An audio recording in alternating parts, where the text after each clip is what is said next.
Peggy 18.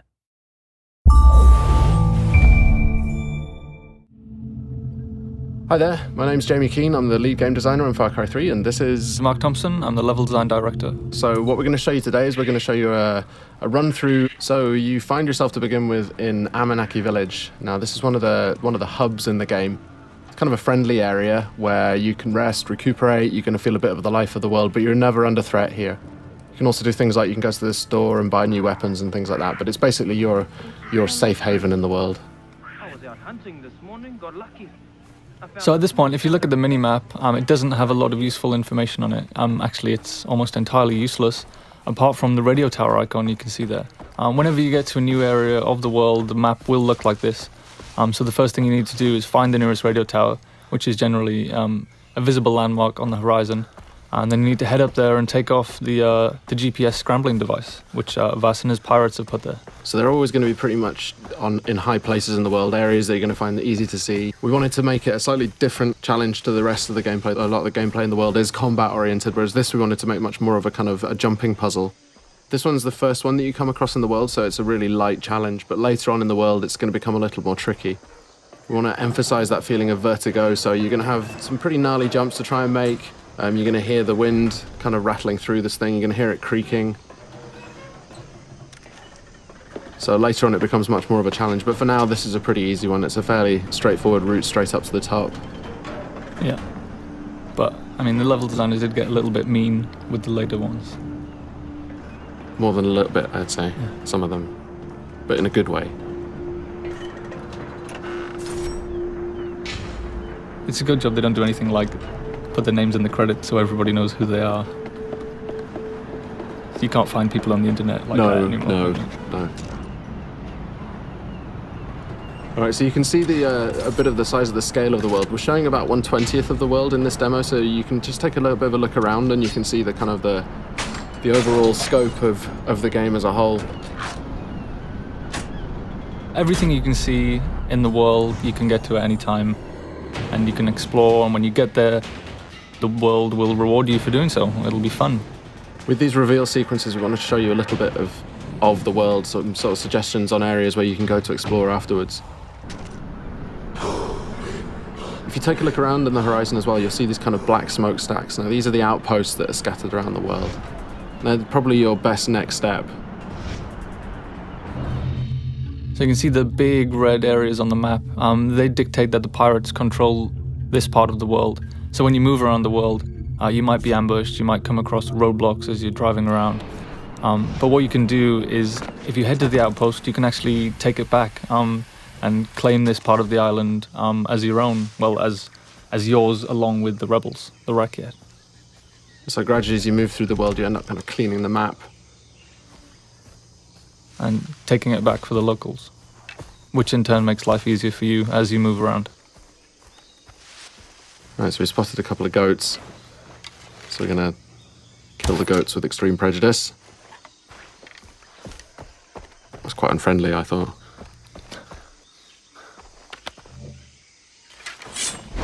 That was more unfriendly, though. Yes, certainly. Yeah. All right, so we skinned the goat, so now we've got a skin from the goat, so we can use that to craft. This is the crafting menu, and in here you can see all the different things that you can use animal skins to craft. Right now we're going to go and we're going to craft a weapon holster, which is going to let us then carry 4 weapons. The loadout that you have in this demo is a little bit, we kind of cheated slightly just so that it was more fun to play for the demo, but normally you would have to build up from pretty much nothing. You know, you start off in the world and you start off like Jason starts off in this world. You know, he's this young 25-year-old guy without much of a clue, and he's kind of got a gun and nothing much else, so there's a parallel there between the way that Jason starts in the world and the way that you start in the world.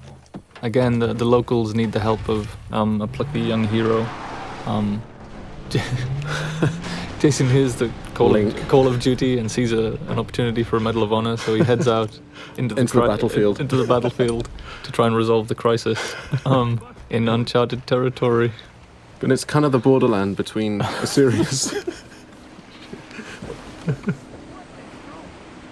All right, so we're here at the outpost now. Now we've got the camera out, which is going to give us a kind of a bit of a chance to look around and spot some enemies, tag them so we can work out a better route, a better path. This is one of the things that wasn't part of Far Cry 2 really, but It was a cool feature in Far Cry 1 that we liked, so we brought it back. And these outposts as well, they're going to really change the feel of the world. If you take them out, then you control the area, and then the Rakyat are going to move in. It's no longer going to be enemy controlled, it's going to be friendly controlled, so it's much easier for you to move around in the world. But you've got to take it out first. And one of the things you want to avoid is getting these guys to set the alarm off. So you can approach it just all guns blazing, or you can charge in and well, not charge in fact, but take it a bit easier and try and do more of a stealth route. Spot the guys first, try not to get spotted. If they do spot you, they're going to run for an alarm, so you want to stop them setting that alarm off.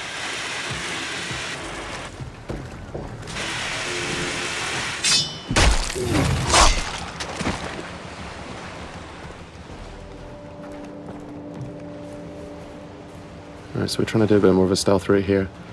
Got to be a bit careful. That white line you can see there is a detection meter. If that fills up, they're going to spot you and then combat's going to start. So we've used a rock there to distract that guy. So he's going to go and check that out. And in the meantime, we can go off and head off around here and do a death from above. Okay, so he's now alerted. So these guys, you can see he's heading over for the alarm there. That's a good shot. A little too good, some might say. I'm gonna get you alive. Alright, so it's all kicked off now because they can hear you. So this is the thing. I mean, once you do go weapons loud, the world reacts to it, and the world's going to come and find out and see what you're up to. And it's not just the guys in the outpost. If there are any patrols that are moving around the area, like boat patrols might come in from the ocean, or any guys driving along the roads nearby, they're going to hear gunfire, and they're all going to be attracted. Another good shot there, I think. If A little too good. Yeah. Could you just set the alarm? Through the guy. So we've got the quest on the board right nearby. We've also got this hunting quest down here. The other thing it's done is opened up a fast travel node. Now, fast travel is something we really wanted to get into the game so that you decide how you move around the island. Here we can see the weapon store. Just going to go and upgrade one of the weapons that you've got. But yeah, you can stock up on any ammo that you're missing. You can buy consumables like health packs and body armor. You can buy maps as well if you're interested in exploration. It's going to show you where all the different collectibles are. You can see where all the chests are. You can see where all the relics and all the lost letters and the memory cards are. All right, so this is the weapon upgrade system. So each weapon has a different set of upgrades that you can use. Really good idea if you want to play more stealthily is to find a weapon that has a sound suppressor like this MP5 here. And you can also paint it pretty colours. Devilishly red. Devilishly red. Yes.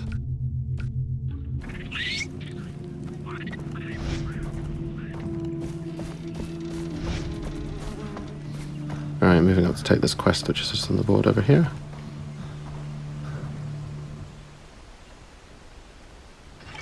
Dennis said that the jungle would speak to me. So the villagers in Amanaki have had some problems with local bears. They've been killing them, I guess. That's the problem they've had with them. They've been dying by bear. And the thing with these as well is we want to add a sort of a gameplay challenge as well. So it's not just going to be a question of getting in there and shooting them, however, but we want to add a little bit of a challenge in terms of the weapon that you can use. So this one, you've got to use a shotgun to take these bears out. You've also got to find out where the bears are. So you've got that 3D objective marker, sorry. You can use a knife as well. Oh yeah, you can use a knife too, yes. But, yeah, Knife versus bear. it's a bad life choice. Always a good choice, always a good decision. Alright, so we're coming up on the quest location now, so we've got to go and pick up a shotgun. And you can see on the minimap we've just dipped into a new undiscovered part of the world. So if we didn't want to go kill these bears, we could head off to that radio tower and unlock a new section of the map and unlock some new side quests and things to do. But right now we're going to go and shoot bears. In the face? No, well I decided not to go within the face because That would be too efficient. it would be. But there we can see it. Alright, now, bears can take a lot of punishment and they pack a real punch, as you can see there. When you get hit by them, you really know about it. I've seen it go a lot worse than that. Definitely. Well, that's the thing, because you feel all confident because, you know, they're not closing very quickly and then suddenly knock you over. Yeah. All right, so we're into the cave now. And this is it's a whole new dimension, I guess, that we added to Far Cry. Is lots of interior spaces. There's something that the tech couldn't do back in Far Cry 2, so it's something we added. So you'll have lots of and it just adds lots of interesting avenues for exploration. Lots of cave networks, tunnels underground, old mines, old temples, and there's always something to do and find down there. It's true. And you have a flashlight as well, so you can see where you're going. Indeed.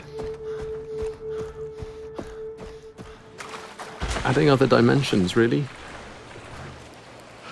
Got to interplanar experiences. Yeah, I mean, physically and metaphysically. So we added Hell and Rylea. And Yeah. In the last area, we headed to the radio tower first so we could figure out the lay of the land and decide what to do next. But in this instance, we just sold the smokestack and headed straight for it. And there's no order that you need to do anything. No, I mean, you don't have to do any of these things if you don't want to. It's just going to make it more difficult to... Oh, I think I heard a tiger. Ah, yes. That's kind of forced the hand on the stealth issue there a little bit, I think. Yes, a little too close to the outpost there. Explosive arrow. But they don't know quite where you are yet. They just heard the gunfire and they come and investigate. Oh, and this is the best explosive arrow ever. Great. I know I'll start a fire. So you can see there we used a few different types of arrowhead. They're actually craftable items. So you're not just stuck with the bow is a super cool stealth weapon for long range kills, but you can also go craft fire tips and explosive tips, so you can be more versatile at long range. But it still stays stealthy even if you've got those kind of like more full on arrowheads on them. Stealthy explosions. Yes. Stealth explosions.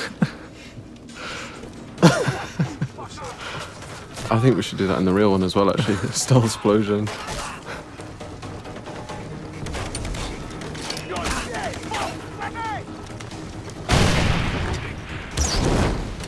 So yeah, this one, when the stealth thing went out the window, I think it was just all guns blazing. Oh, and the alarm's been triggered as well. Great. But you can see we've got, obviously the fire tech is back from Far Cry 2. I wanted to really make sure that we kept that one in. It's a really important part of the gameplay. You can really kind of corral people using fire. And the wildlife as well. And the wildlife too. Now you may have heard just on the VO there, they're letting you know which direction that they're coming in from. So you can kind of prepare. If you've got a little bit of time, you can see that countdown ticker, and you can kind of prepare for when these guys come in. That was a warm welcome. Yes. And there he goes, flying through the air. No fun was had there at all. No. No, I didn't enjoy that at all. I enjoyed the bit where you missed everyone with the arrow at the start. Really? Still? Seriously? Man. And that's the end of the walkthrough today. So thanks very much for listening in. Far Cry 3 is coming out on Xbox 360, PS3 and PC. Looking forward to seeing you guys out there.